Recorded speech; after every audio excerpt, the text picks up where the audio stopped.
Hello, planet Earth.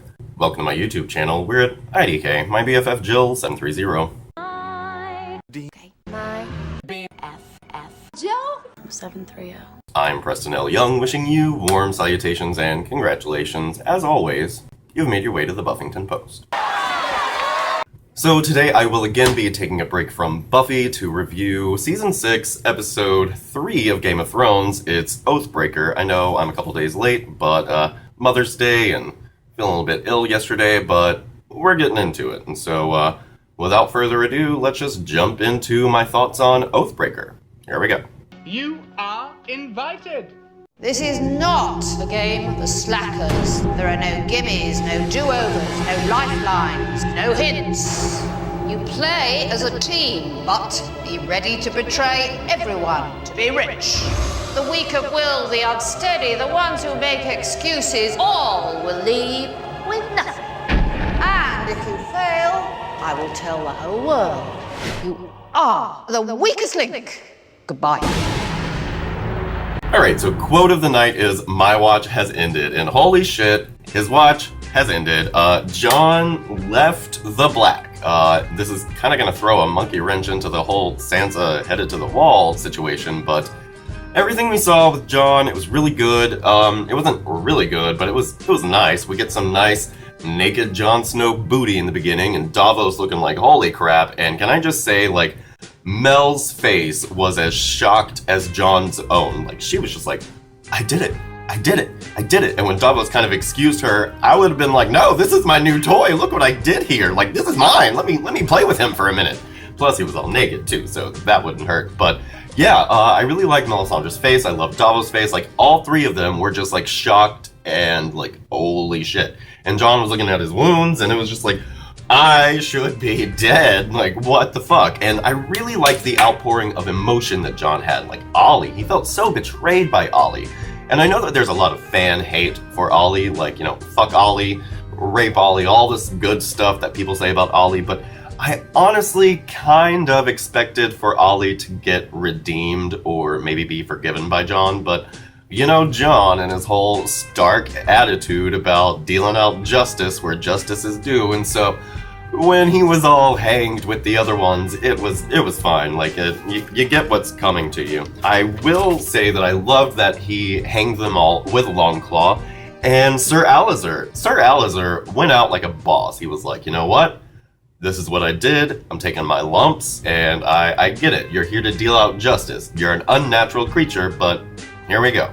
And so, you know, I like Sir Alistair. He wasn't the greatest guy. He wasn't the nicest guy, but he was about it when it came to his convictions, and he went out swinging. So, go, Sir Alistair, even though you're now. So, I really liked what we had at the wall. Mel, when she was talking to Jon and asking him, like, what was on the other side, and he was like, there was nothing on the other side. I was dead. Like, don't you see all my stab wounds? And so, she seemed a little bit kind of curious about why there's not some other side, even though, you know, she doesn't like the great other, but whatever.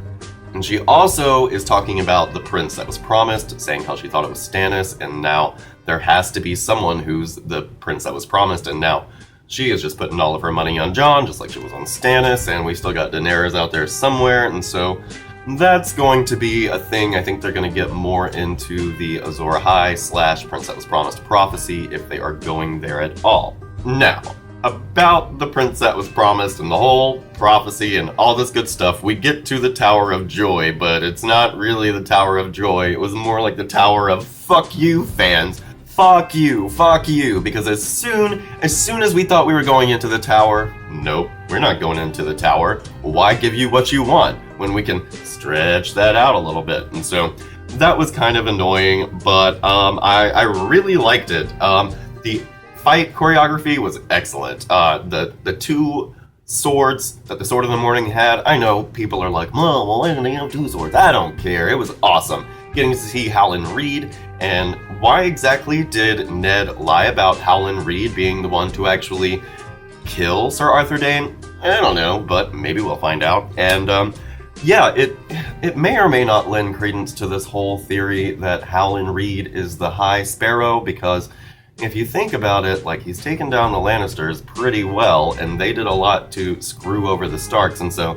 that's a thing, but I don't think it's ever really going to come to fruition. And so I don't know about Howland Reed, but the fight choreography was amazing. I love the moment where Bran shouted after his father and he turned, and it seemed like he definitely was like hearing through time and space and all this good stuff. It was really neat stuff, but again, it was like the tower of, haha, fuck you fans, we're not going in there. And Arya, hey Arya, you're finally like relevant, and I enjoyed everything that we saw of you. I liked your back and forth with the Waif, I liked your staff fighting, it was all really good. I'm glad that Arya finally is like making sense. I wish that we had a little bit more blind time, but what can you do? I thoroughly enjoyed Arya, and I like watching Maisie Williams grow and mature, not as fast as Bran, right in front of us, and I feel like she really has come into her own as an actress, because when she first showed up on the show, she was just, a child actor, and it's really easy to kind of just be a child actor, but the more that she's matured in front of us, I feel like she's really something special that the show, like there's a reason she's a fan favorite, and I really enjoyed everything we had of Arya. Now, we've got Sam and Gilly and the baby, and I was thinking that maybe we can explain away the youth of Gilly's baby like this. He's an inbred baby. Maybe it's like inbred primordial dwarfism. Maybe that's just something that happens when you keep banging your daughters and wives and daughter wives and wife-daughter granddaughters. Maybe that's why the baby stays a baby all the time. Think about that, planet Earth. I don't know, the whole scene with Sam and Gilly, it was fine. I like that she's really, adamant that he's been more of a family to her than her real family, and that Sam has been more of a family to her baby than, anybody on the planet. And so I get where they're coming from. I'm just a little bored with Sam and Gilly at the moment. I am interested to go and see Randall Tarley and see how that's going to go over when he explains about how he's broken his vows and fathered a child, even though we know that's not the case, but it should be really intriguing just to meet Randall. He's a cool guy, in theory. Now, Leaf, she looks cool, man. I know that she doesn't look quite as young as the Children of the Forest should appear, but at the same time, they don't necessarily have to look young, but again, loving the new look for Leaf. The way that Bloodraven and Leaf were kind of talking to Bran about everything that he's supposed to learn, it kind of parallels the Maesters, and I've been thinking about my whole Seven theory and like what Bran's role will be. And if you remember, if you're a book reader, or maybe they've talked about it in the show, but Bran the Builder, there may have been like several Bran the Builders throughout antiquity, but Bran is Brandon Stark, and Brandon Stark is Bran the Builder. And so Bran, what he's doing is he's learning about all of these things, and it may be that he will use his psychic abilities to actually bring everyone together in the end, which would make him the Smith, Bran the Builder. Right? Maybe. I don't know. But I just thought the way that he was like, oh, you've got so much to learn, you're going to learn everything. It's almost like what Bloodraven and Bran are, is kind of like the Maesters of the old gods in a way. Do you see where I'm coming from? And so I really like that idea, especially since we have been seeing a lot more of the Maesters this season. So when they take Daenerys to Vaes Dothrak and they introduce her to the Dosh Khaleen, they're pretty badass, and she is just super entitled and elitist, and she's like, oh, you can't take off my clothes, you can't take my dragon necklace. I was the wife of the great Khal, and I'm the breaker of chains, and I'm the Stormborn. But they really give Dany this great big reality check, like, you ain't shit, you broke the rules, sure, you are all these great things, but your most important role was being the Khaleesi, and you didn't come here where you were supposed to come right after your Khal died, and so we don't know what they're going to decide to do with you. And so, again, it's a really big reality check for Daenerys. The scene, I feel like they could have waited for this and done this and some more stuff in the next episode, but what can you do? I don't write or produce the show. And in Meereen, Varys is a fucking boss. He found this whore, Vala, whatever her name is. He found her, he was like, yeah, I know what you've been doing. I'm gonna give you this money, I'm gonna give you and your son, who will be pretty sad if you die, a passage off to, where are they going? Pentos, I believe. So he pays her off and gets the info that actually the slave masters of Astapor and Yunkai have been funding the whole Sons of the Harpy bullshit, and so that's interesting. It's kind of a departure from the books, but that's fine because I really like where it went. we had this really awkward, not a conversation with Tyrion, Missandei, and Grey Worm, and it was. Some people didn't like this scene, but I thought it was really funny. I was like, how do you make small talk with these people who have absolutely nothing in common with you? Tyrion, he has come from a place of having everything he wants, and now he's basically sitting around with a couple of freed slaves, and there is no small talk. They're not used to just chatting. Everything in their whole lives have been business, and so it was nice and funny and just kind of awkward, and I love when Tyrion can kind of just be awkward around people because people are often awkward around him.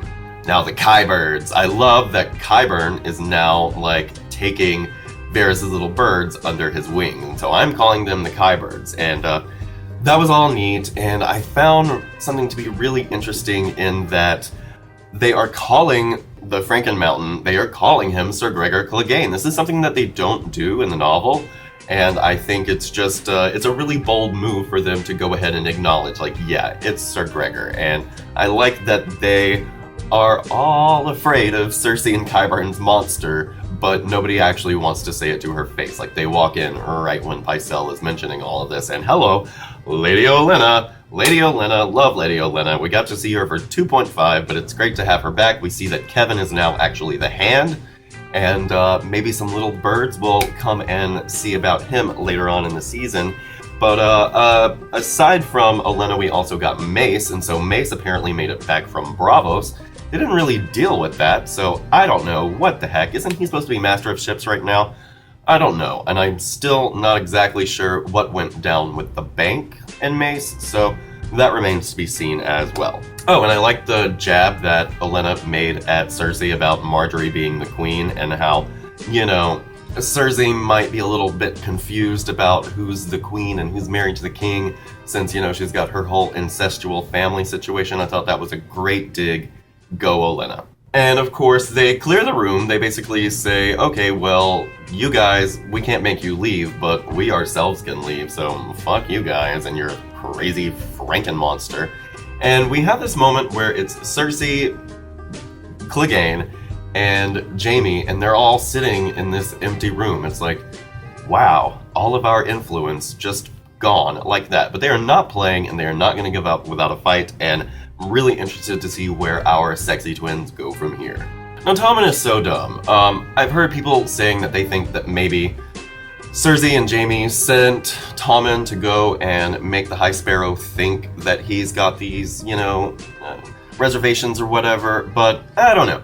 I think that Tommen really is just so dumb for free, and the High Sparrow is just spinning his wheels, trying to get him off of his game, and I don't know. I'm worried about Tommen, and I'm worried about him in a big way, and I'm not sure if maybe the Faith Militant will actually go after Tommen and, you know, have the High Sparrow just kind of play dumb or whatever.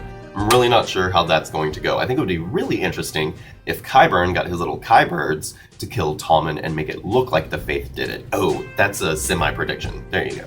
Okay, so at Winterfell, we get what I predicted last week, which is that the Umbers brought Osha and Rickon to Ramsay, and R.I.P. Shaggy Dog.